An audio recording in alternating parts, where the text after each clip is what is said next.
So today's training was almost entirely movement flows. Starting off with one of this isometric pose that I wanted to master so that maybe I could use it while dancing. This is a crawl, good for the spine and similar to a push-up, but involves more movement.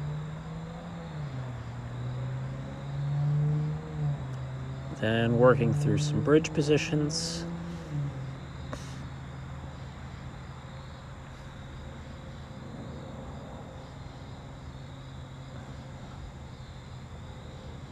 And then kind of filtering out from the crawl. Or my focus and strength is petering out, ending in a crawl. Then I had to clear the area. There's a hazard in the way, a little screw that I threw away. But then I go into some low walking.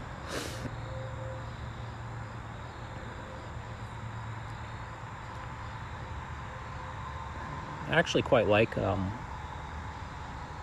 the dance move, that's close to this one, called a duck walk, but unfortunately it's part of a different culture that I don't really want to associate with. Now here I get into working with the slack line. I'm essentially just doing a cartwheel.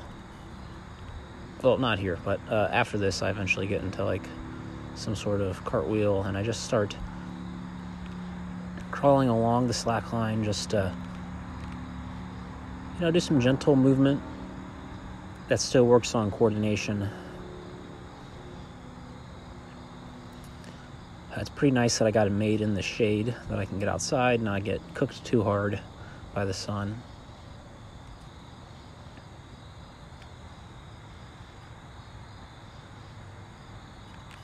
Still able to work some balance and coordination, a little bit of speed at some moments.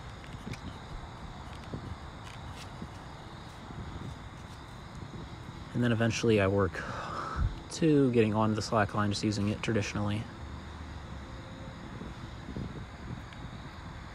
The same equipment can be used in many different ways that you might not always think about. I heard about it called using a beginner's mindset.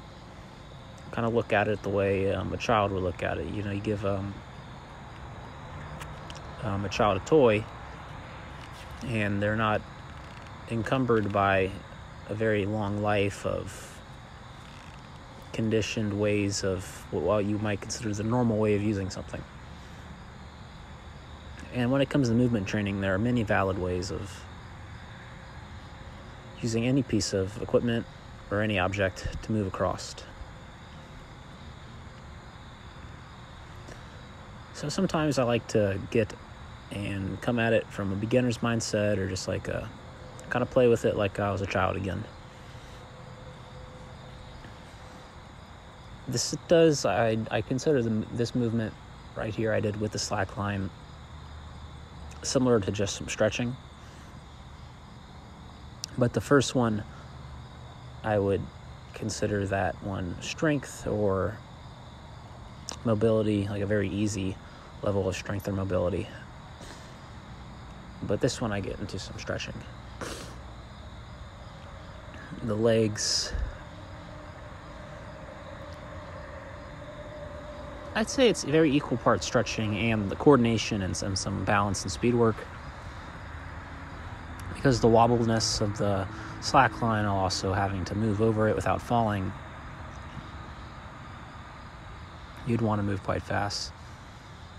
I also played around with the concept of using the top of the slack line, like you would stand on top of it, and then also pushing up from underneath it,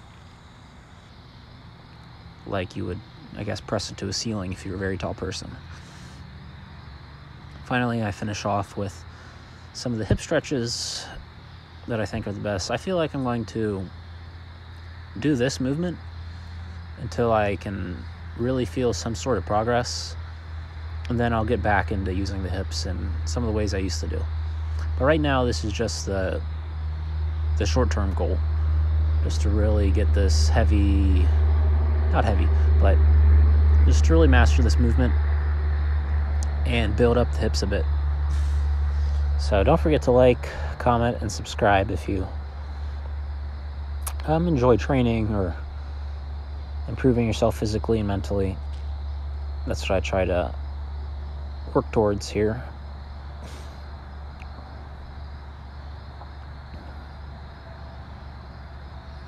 Maybe share what kind of goals you guys have, and might give me some inspiration to try some new things out.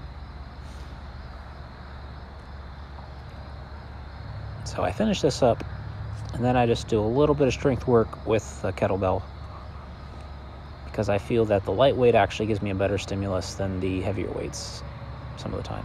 So thanks for watching, and farewell for now. I have a little bit left here training for you. So thank you, and bye-bye.